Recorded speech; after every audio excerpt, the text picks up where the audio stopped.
All right, so this is Fish Eating Creek. I think the actual creek is about a half a mile that way because I went over a little bridge and it said Fish Eating Creek as I went over the little creek. But this little canal waterway is the Fish Eating Creek boat ramp. And this might be the most primitive location we're going to. There's no facilities other than some concrete picnic tables with no shelter. Some guys in a bass boat over there under the bridge in the shade. One boat ramp, some parking spaces, and that's about it. So that's Fish Eating Creek boat ramp. Next up, I'm going to take you to Moorehaven, the source of the Calossahatchee River. I've been there millions of times. I'm looking forward to showing that to you. It's a really neat place. That is on the Okeechobee waterway on the west side of the lake. So if you want to take your boat out to the Gulf of America, that's the way to go. Cut across the state. So that's where we're going to go now. I'll show you what it's like when we get there. Let's go.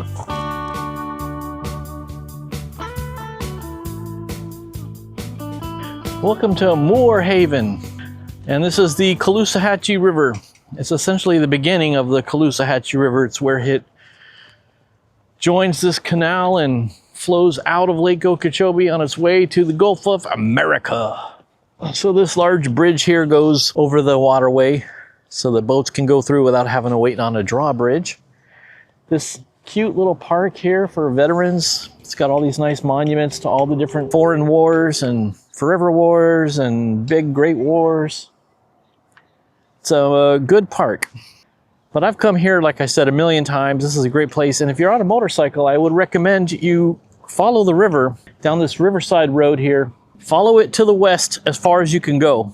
After a little while, the pavement ends and it turns into gravel and eventually ends up in a little turnaround circle area with really good access to wildlife and like a marshy kind of area. It's definitely worth your ride down there. Yeah, Moorehaven's a little bit on the economically depressed side of things, but it's a cute little area right here by the river. Nice park, there's a library. There's a picnic table down there under a shelter. Let's get out of the sun. Yeah, it's real nice. So there is something I wanted to tell you guys about while we're in this area. Let me pull up my little note here. So if you're on this highway going by over the waterway on this bridge and you are headed south, if you're on a motorcycle or you're in a car and you like to just enjoy your more interesting roads, it's Highway 27 there. But there's something called the Moorehaven Cutoff. It's called that because that's what I call it. And if I call it that, that's what it's called, at least by me. So the Moorehaven Cutoff, you turn left. If you're headed south, you'll turn left on Florida 720. And it takes you through some zigzag left, right turns through some sugarcane and some Florida farmlands. And it's just beautiful. And eventually it puts you out on Florida 70. It eventually turns into Florida 70 and it takes you back out to 27. So you go from 27 to 27, but instead of just following on the highway, you take this left, right. Now it's all 90-degree turns, big sweeping turns, big sweepers. So the mileage is the same, but it takes longer because the speed limit's lower, but it's a lot nicer road.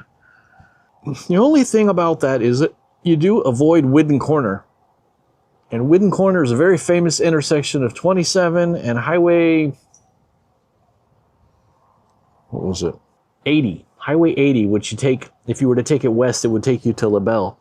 Whidden Corner, I don't know who it's named for, but somebody named Whidden and another family were in some kind of feud. It was our own little Hatfield and McCoys, and there was a shootout. There was a shootout at Whidden Corner intersection. Like, I don't know, 150 years ago or something. But now it's just a gigantic, ugly highway interchange that you really have no interest in seeing. There's nothing to see about the shootout, that's for sure. It's like going to Andytown. Andytown is just a big interchange now. It's not a cool old crossroads anymore. But Whidden Corner used to be a cool crossroads, and there was a shootout, you know, century and a half ago. skip that and take the cutoff that I told you about. It's worth it. All right, we only got 2 more stops on our trip around Lake Okeechobee because we are here off on the bottom left corner now. And this highway here, 27, has taken us quite a ways out of the way of the lake because it doesn't really follow up against the lake in this part of the geography here. I believe it's probably too marshy and too swampy here on the southwest corner. All the water wants to flow out into Florida Bay. It's probably too messy and marshy to get too close to the lake and build something, but they could have, I think. But anyway, probably follows the original 27 from, again, 100 years ago. If Whidden Corner was there 150 years ago, 27 would have been, and they weren't building on the marshes back then, that's for sure. So, let's take a little drive. Next stop will be in Clewiston. We're going to be at the public access boat ramp in Clewiston, and I'll also show you the Roland Marina and Resort, which I've gone to once. It's got like a restaurant under a tiki bar type situation where you can watch the boats come in and go out. I think it probably serves more food to boaters than to folks coming by, but I think motorcycle guys like to stop there a lot.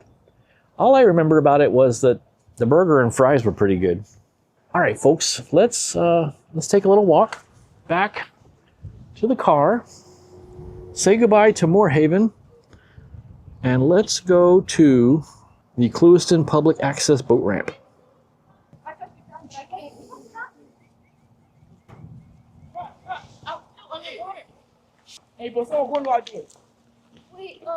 What's up, guys?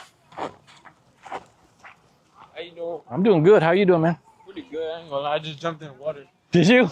Hell yeah, bro. It's cold as fuck. It felt good. It's so hot out.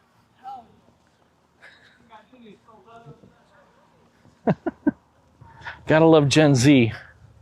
They are well prepared to rule the world, I'm telling you.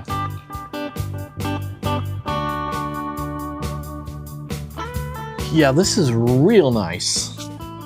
This is real nice. Welcome to the next to last stop. This is the Clewiston Public Access Boat Ramp. And I was really shocked on the way through Clewiston at how nice it is. I've only ever seen Clewiston as we pass through on 27, which is a little bit economically depressed looking, but you guys, there's some nice houses through there. The area I came through. So this is a public access boat ramp. It's kind of a pain to find it. I would drop a pin on Google Maps and follow the blue line if I were you, because you got to swing around, go over some big tall bridge, and it's not intuitive, let's say that. But once you get down here, you've got a long row of what looks like 30 or 40 of these picnic tables under a shade shelter, lining this long canal. This canal goes sort of east-west down into the lake. And the boat ramp, that section that's right behind me back here, goes right out into the opening of the lake. So you're going to see a lot of boats coming through here, back and forth.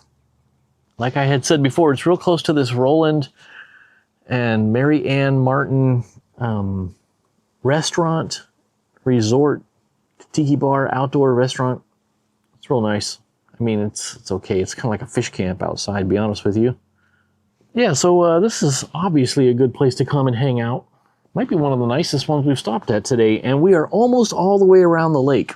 Last stop ahead of us is John Stretch Park, which is a neat place. It's got some vintage water pumping equipment on display, as well as a nice little way to walk up on top of the levee and look down onto the lake from the southern tip. So that's where we'll head now.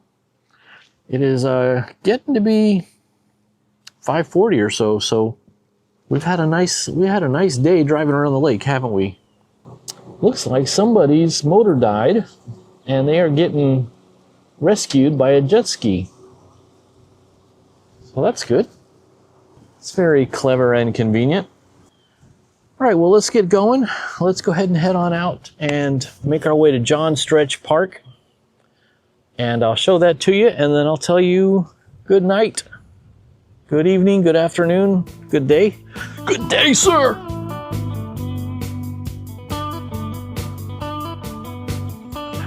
All right, welcome to John Stretch Park.